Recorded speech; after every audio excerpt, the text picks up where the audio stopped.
Você já imaginou se, ao fechar os olhos para este mundo, você descobrisse que toda a sua inteligência e riqueza não somam um único centavo na balança da eternidade?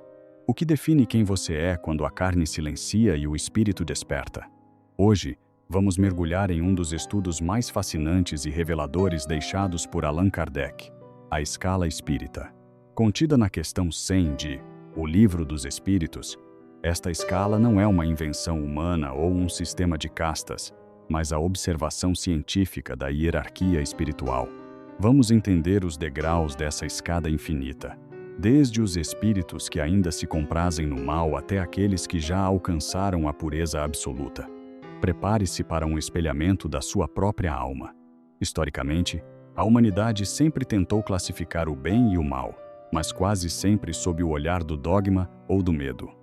Em 1857, ao publicar a primeira edição de O Livro dos Espíritos, Kardec trouxe uma abordagem diferente. Ele perguntou aos imateriais sobre as ordens de espíritos e a resposta foi clara. A escala é progressiva e infinita. Antes de avançarmos para a terceira ordem, a dos imperfeitos, eu convido você a fortalecer nossa comunidade. Inscreva-se no canal Respostas de Kardec para que essa luz alcance mais pessoas que buscam o sentido da vida além da matéria. Aqui, cada degrau do conhecimento é subido em conjunto.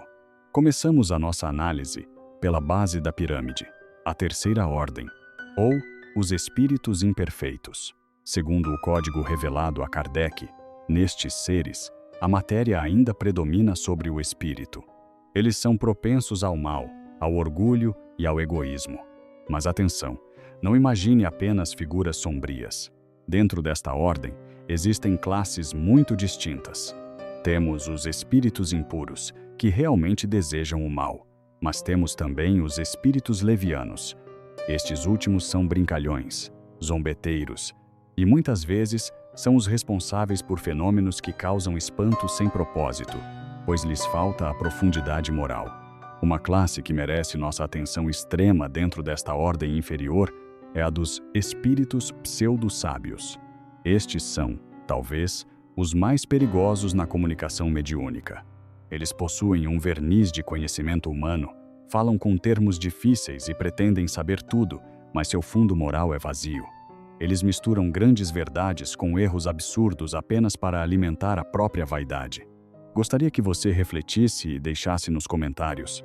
Você já sentiu que encontrou alguém assim, seja encarnado ou através de mensagens? Comente. O conhecimento exige humildade. Se você concorda que o saber sem amor é apenas barulho. Ainda na terceira ordem, encontramos os espíritos neutros.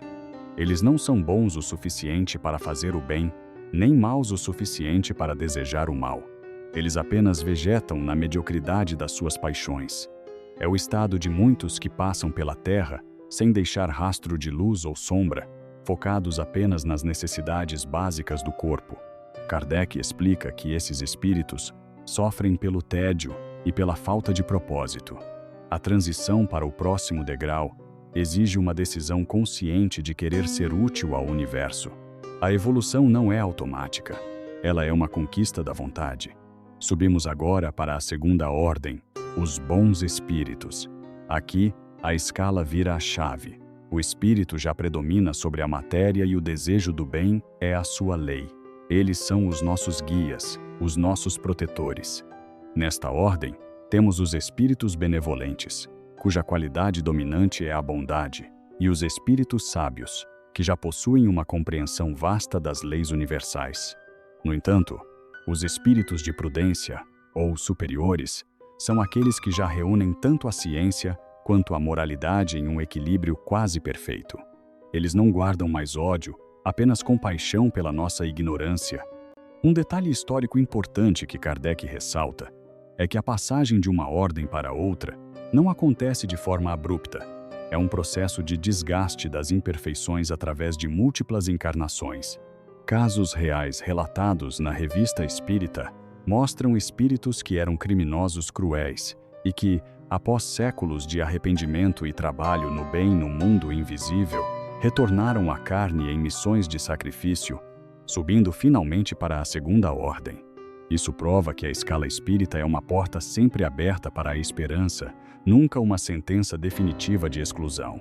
A primeira ordem é o ápice, os espíritos puros. São aqueles que percorreram todos os graus da escala e não têm mais nada a aprender ou a expiar. Não precisam mais reencarnar em mundos materiais, a menos que seja por uma missão de altíssima relevância para a humanidade, como fez o modelo e guia Jesus. Eles são os mensageiros diretos de Deus, os ministros que mantêm a harmonia das galáxias.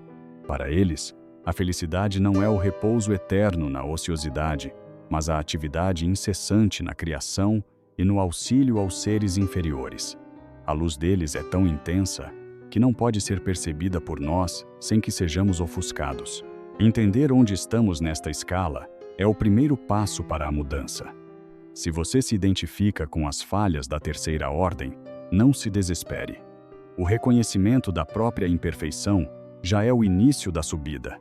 O orgulhoso que percebe seu orgulho já está um degrau acima daquele que se acha perfeito.